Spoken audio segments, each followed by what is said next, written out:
आप पता किसी जातक की कुंडली आप देखो, बच्चा पैदा हुआ और उसकी कुंडली में आप देख रहे हो सूर्य की स्थिति भी खराब है, मून की भी स्थिति खराब है। सूर्य चंद्र दोनों ही अवस्था उनकी खराब है, रिफ्लेक्शन में है राहु केतु से, शनि मंगल से। तो उस केस में हम क्या कहें कि क्या कैसे इसका वो करें उपचार, क्योंकि बच्चे से उपाय तो कराए नहीं जाएंगे। लेकिन बच्चे को एक ऐसा मंत्र है जिससे उसका सूर्य और उसका चंद्रमा दोनों उचके हो जाएंगे। ये मंत्र किसको करना पड़ेगा, बच्चे को? बच्चे को सुना दो। अच्छा। यूट्यूब पे आजकल तो सारी फैसिलिटी अवेलेबल है, तो उसके कमरे में ये मंत्र चलना चाहिए, क्योंकि छोटा बच्चा की जो पावर है ना सुनने की और आभास होने की, उसकी बहुत ज्यादा होती है। 3 साल तक के बच्चे की पावर इतनी होती है कि वो अदृश्य भी देख सकता है जो हम नहीं देख पाते। तो जब उसको वो क्या कहते हैं फ्रिक्वेंसी मंत्रों की उसको दिमाग में जाएगी, तो वो बच्चे का सूर्य और मून चंद्रमा दोनों सही होते जाएंगे। सबसे आसान मंत्र है, आपने कभी देखा होगा, मंत्र ये रामकृष्ण मिशन वाले करते हैं, हरे राम राम राम हरे हरे, हरे कृष्णा कृष्णा कृष्णा हरे हरे। ये मंत्र उसके रोम में धीमी आवाज में लगा के रख दो, हाँ, वो चलते रहने दो उस मंत्र को, और उसका सूर्य और चंद्रमा इतना बढ़िया हो जाएगा। आप देखोगे उसको लाइफ में कभी तकलीफ भी आएगी ना, तो जब वो मंत्र ये सुनेगा ना तो वो शांत हो जाएगा, वो ताकतवर हो जाएगा। इस मंत्र का लॉजिक ये है कि राम जी थे सूर्यवंशी, कृष्ण जी थे चंद्रवंशी। जब उनको दोनों का सहारा मिल गया तो कौन क्या बिगाड़ेगा उसका जमाना। तो इस मंत्र में इतनी ताकत है कि ये मंत्र अगर उसको सुनाया जाए, उसके पास रखा जाए, मतलब थोड़ा सा कहते हैं कईयों की आप दुकानों पे जाओ ओम की धुनी चल ही रही होती है, घरों में भी चल रही होती है, लेकिन उसके लिए ये धुनी बहुत अच्छी है, चलते रहे दो। चाहे यूट्यूब पे लगा के रख दो, चाहे वो आजकल बहुत साधन आ गए, चिट भी आ गया कि वो वही मंत्र चलता रहता, तो उससे क्या होगा, वो बच्चा आराम से सोएगा खेलेगा, बड़ा भी आराम से होगा, और उसके आप देखना वो उसके अंदर बहुत ज्यादा शक्ति होगी, तो सुनी ही रहे, तो उसका प्रभाव अलग ही आएगा। अब कई मंत्र ऐसे होते हैं, जैसे मैंने आपको पहले कहा कि हर नाम वाले के लिए अलग मंत्र है जब हम किसी को रेमेडी के लिए देते हैं, पर कई मंत्र ऐसे हैं जो इन सब टेस्ट से ऊपर है, वह कोई भी जप ले। जैसे मैंने अभी ये कहा, हरे राम राम राम हरे हरे, हरे कृष्णा कृष्णा कृष्णा हरे हरे।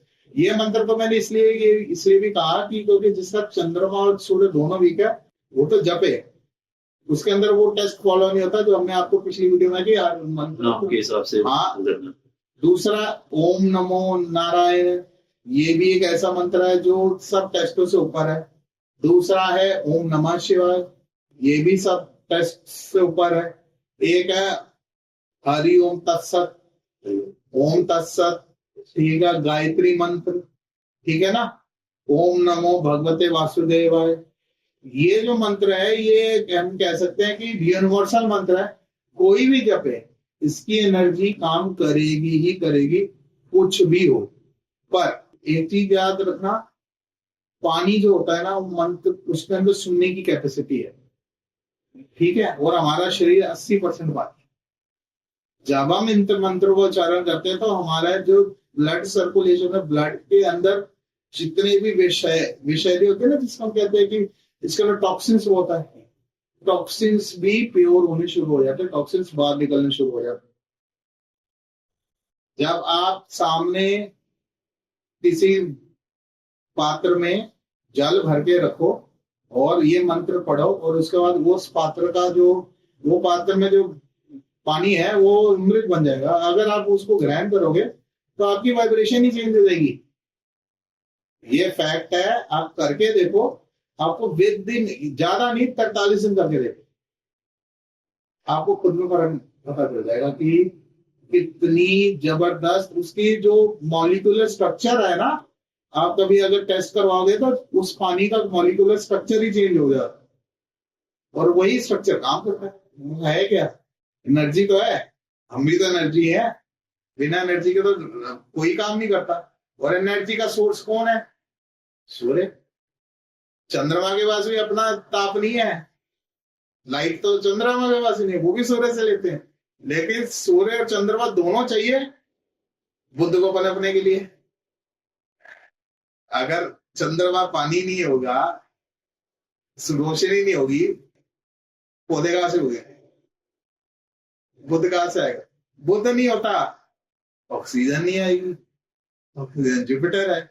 हम कभी कहते हैं कि जुपिटर और मरकरी दोनों आपस में मित्र नहीं है, शत्रु है। पर आप देख, अगर आप कभी आराम से बैठ के सोचो, एक के बगैर दूसरे का अस्तित्व ही नहीं है। हरियाली नहीं होगी, ऑक्सीजन नहीं होगी, ठीक है ना। इसलिए क्या है, जुपिटर जो गुरु है वो मरकरी से दुश्मनी नहीं रखता, पर जो मरकरी कहता है चंचलता है ना, ड्यूअलिटी है, किसी का भी हो जाना, पर उससे गुरु को परेशानी होती है। जो राइटर्स हैं, बड़े बड़े राइटर्स हुए, उनकी कुंडलियों में देखो, आपको क्या कहते हैं, जुपिटर और मरकरी का मिलेगा योग, कहीं ना कहीं पक्का मिलेगा। क्योंकि और ऑटरी स्किल्स होते हैं, जो क्या कहते हैं नाम के दिमाग है, वो सब बुद्ध के पास है। विजडम, इंटेलिजेंस बुद्ध के पास है, पर विजडम किसके पास है? उसको इस्तेमाल कैसे करना इंटेलिजेंस को, विजडम वाला, तो जुपिटर के पास है। बिना जुपिटर के वो फिर बुद्ध तो खराब करेगा, उसके ऊपर कंट्रोल नहीं, ठीक है ना। इसलिए आप देखते कि हम चंद्रमा को दुश्मन नहीं मानते मरकरी का। क्यों? चंद्रमा पानी है, वो तो पानी देगा तभी तो वनस्पति उगेगी, ठीक है ना। तो ये चीज है। इसलिए जो भी कहानियां बनी है वो समझाने के लिए बनी है। लेकिन अगर आप प्रैक्टिकल में जैसे आप एस्ट्रोलॉजी पढ़ते जाओगे आपको पता लग जाएगा कि ये सारे ही ग्रह अच्छे हैं, कोई ग्रह बुरा नहीं है, वो हमारे कर्मों के हिसाब से आए हैं।